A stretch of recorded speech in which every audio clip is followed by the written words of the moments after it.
Something big has quietly slipped into the open, and once you see it, you can't unsee it. The truth around the Toronto Blue Jays' off-season plans has begun to leak, and it paints a picture far more calculated, far more deliberate than most fans realized. Yes, this has already been a strong free agency, but there has always been one name hovering in the background like an unfinished sentence.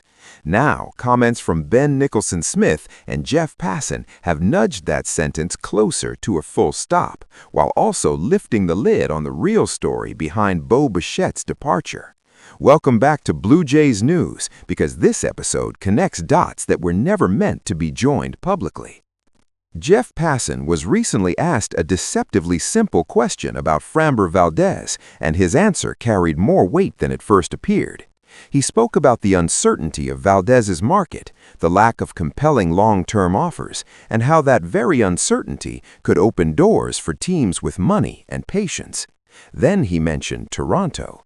Not casually, not as filler, but as a team that didn't land the big bats it chased, still has financial flexibility, and could very logically view Valdez as a future replacement for Kevin Gausman. That single thought reframed everything. If you're enjoying this breakdown so far, take a moment to like the video, share it, and subscribe to Blue Jays News, because this story only gets deeper. What makes Passan's comments truly interesting is how perfectly they align with what Ben Nicholson-Smith has already reported. In a recent Q&A, Nicholson-Smith confirmed that the Blue Jays met with Valdez at the GM meetings before finalizing their deal for Dylan Cease. There was mutual interest, real interest, but the Jays pivoted once Cease was secured, not because they disliked Valdez, but because the market dynamics hadn't yet shifted. Now, weeks later, that market appears to be stalling, almost exactly as Nicholson-Smith suggested it would need to for Toronto to re-enter the picture seriously. This is where the Blue Jays' long game becomes obvious. On paper, the rotation looks formidable, but glance 1 year into the future and the cracks begin to show. Gausman's contract is ticking down. Shane Bieber is a short-term bet. Jose Barrios has an option and unresolved tension. Trey Savage and Cody Ponce are talented but unproven over marathon seasons. Toronto isn't just building for now, it's trying to prevent tomorrow's problems before they exist. Framber Valdez, flaws and all, offers innings, reliability, and continuity beyond this season. And yes, the clubhouse questions matter. Valdez is not universally described as easy, but baseball clubhouses are living organisms, not museums.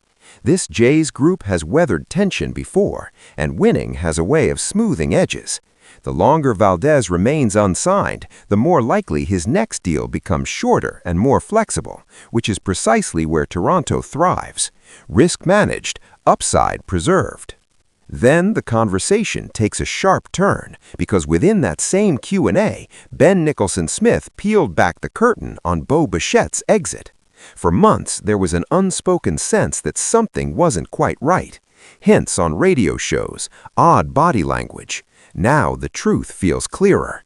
There was tension between Bichette and the coaching staff, and between Bichette and the front office. Not hatred, not dysfunction, just the grinding friction that builds when elite competitors don't see the game the same way. Nicholson-Smith made it clear this wasn't unusual. Pro sports breeds disagreement.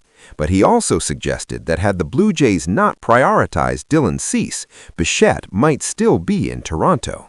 That's the fork in the road. Pitching security versus positional star power. A long-term rotation anchor versus a franchise shortstop whose future role was increasingly unclear. It wasn't personal, it was philosophical. And that leads to the question fans can't avoid. Would you rather have Dylan Cease and the flexibility to chase someone like Kazuma Okamoto or Bichette alone? Toronto made its choice, betting on pitching stability in an era where arms break faster than bats. It's a decision that may not feel emotional, but it is ruthlessly modern. The revelations didn't stop there.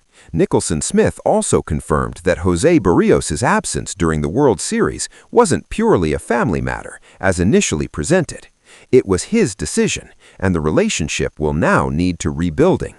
That admission matters because it reinforces why the Jays are thinking beyond the surface. Depth is no longer a luxury, it's a necessity. So, when you step back, the picture sharpens. The Blue Jays are not reacting, they are anticipating. Framber Valdez isn't a desperation play, he's a contingency layered on top of a plan already in motion. Bo Bichette's departure wasn't chaos, it was consequence. Every move connects. Let me know down below how you feel about all of this. Would you welcome Valdez despite the risks? Do you agree with prioritizing Cease over Bichette? And where do you stand on the future of this rotation? Like the video if it helped bring clarity, subscribe to Blue Jays News for what comes next, and brace yourself because the truth has a habit of surfacing faster once it starts to leak.